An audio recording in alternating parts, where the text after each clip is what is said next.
ஆன்மீக நண்பர்கள் அனைவருக்கும் என்னுடைய அன்பான வணக்கங்கள். ஜூலை மாத ராசி பலன் 2025. ஒவ்வொரு மாதமும் கிரகங்களின் நிலைகளை பொறுத்து பலன்கள் வேறுபடும்.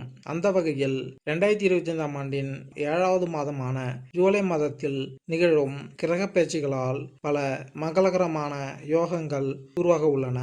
அந்த யோகங்களால் ஜூலை மாதமானது மேசம் முதல் மீனராசி வரையிலான 12 ராசிகளின் வாழ்க்கையில் ஒரு சில மாற்றங்களை கொண்டு வரப்போகிறது. உங்களுக்கு 2025ஆம் ஆண்டின் ஜூலை மாதம் எப்படி இருக்க போகிறது என்பதை தெரிந்து கொள்ள ஆவலாக உள்ளதா? கீழே 12 ராசிகளுக்கும் ஜூலை மாதத்தில் எந்த மாதிரியான பலன்கள் பெறப்போகிறார்கள் என ஜூலை மாத ராசி பலன்கள் கொடுக்கப்பட்டுள்ளன. உங்கள் ராசிக்கு 2025ஆம் ஆண்டின் ஜூலை மாதம் எப்படி இருக்கும் என்பதை இந்த பதிவில் காணலாம். கிரகநிலை: தனவாக்கு குடும்பஸ்தானத்தில் சுக்கிரன், தைரிய வீரிய ஸ்தானத்தில் சூரியன், குரு சுகஸ்தானத்தில், புதன் பஞ்சமஸ்தானத்தில், செவ்வாய் கேது லாபஸ்தானத்தில், சனி ராகு என கிரகங்கள் வலம் வருகிறார்கள்.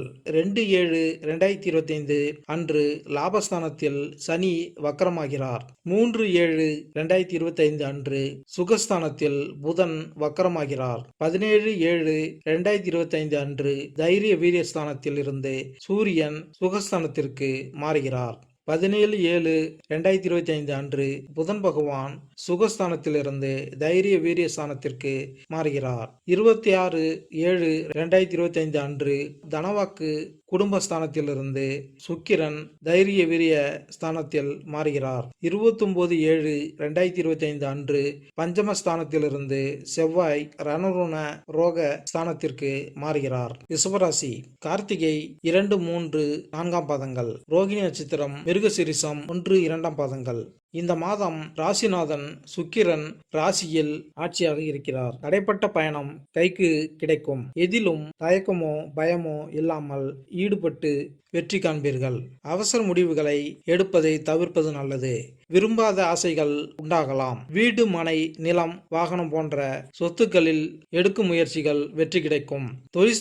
தொழில்ஸ்தானம் மிக பலமாக இருக்கிறார். தொழில் மாற்றம், உத்தியோக மாற்றம் போன்றவை உண்டாகலாம். எல்லா நற்பலன்களும் வந்து சேரும். பூர்வீக சொத்துக்கள் மூலம் லாபம் கிடைக்கும்.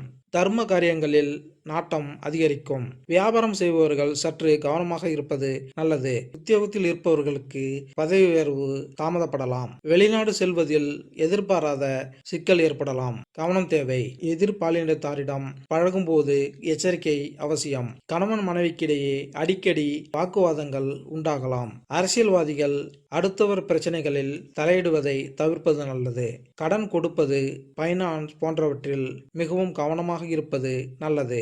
கலைத்துறையினருக்கு வாய்ப்புகள் வந்து குவியும். பெண்கள் இந்த மாதம் எதிலும் மிகவும் கவனமாக செயல்படுவது நல்லது. சுகஸ்தானாதிபதி சூரியன் மிக பலமாக இருக்கிறார். மாணவர்கள் படிப்பில் கவனம் செலுத்துவது நல்லது. விளையாட்டுகளில் ஈடுபடும் போது கவனம் தேவை. கார்த்திகை 2, 3, 4ஆம் பாதங்கள். இந்த மாதம் எந்த காரியத்திலும் அவசர முடிவுகள் எடுக்காமல் இருப்பதுவும் வீண் வாக்குவாதங்களை தவிர்ப்பதுவும் நல்லது. திட்டமிட்டபடி காரியங்களை செய்து முடிப்பீர்கள். பணவரத்து தாமதப்பட்டாலும் கையில் இருப்பு இருக்கும். நகஸ்டநாதன் சூரியன் சஞ்சாரத்தால் வேலை தவறி சாப்பிட வேண்டியிருக்கும். முக்கியமாக பணிகள் தாமதமாக நடக்கும். ரோகிணி நட்சத்திரம். இந்த மாதம் வீண் விவகாரங்களில் தலையிடாமல் ஒதுங்கி சென்று விடுவது நல்லது. மற்றவர்களுக்கு உதவும் போது கவனமாக இருப்பது நல்லது. குருவின் பார்வை ராகுவின் மீது படுவதால் உங்கள் உடல் ஆரோக்கியம் அடையும். மனதில் மகிழ்ச்சி உண்டாகும்படியான நிகழ்ச்சிகள் உண்டாகும். மிருகசீரிஷம் 1, 2 பாதங்கள். இந்த மாதம் தொழில் வியாபாரத்தில் ஈடுபட்டு இருப்பவர்கள் கடின உழைப்புக்கு பின் முன்னேற்றம் அடைவார்கள். எதிர்பார்த்த ஆர்டர்கள் வந்து சேரும். வாடிக்கையாளர்களை திருப்தி செய்ய கூடுதலாக உழைக்க வேண்டியிருக்கும். உத்தியோகத்தில் இருப்பவர்கள் திறமையாக செயல்பட்டு பாராட்டுகள் பெறுவார்கள். பரிகாரம்: வெள்ளிக்கிழமை தோறும் அருகில் இருக்கும் ஏதேனும் ஒரு ஆலயத்திற்கு சென்று 11 முறை வலம் வரவும். பாடல் பெற்ற ஸ்தலமாக இருந்தால் நலம். மேலும் இந்த பதிவு உங்களுக்கு பிடித்திருந்தால் லைக் பண்ணுங்க, கமெண்ட் பண்ணுங்க, மறக்காம சப்ஸ்கிரைப் பண்ணுங்க. நன்றி, வணக்கம்.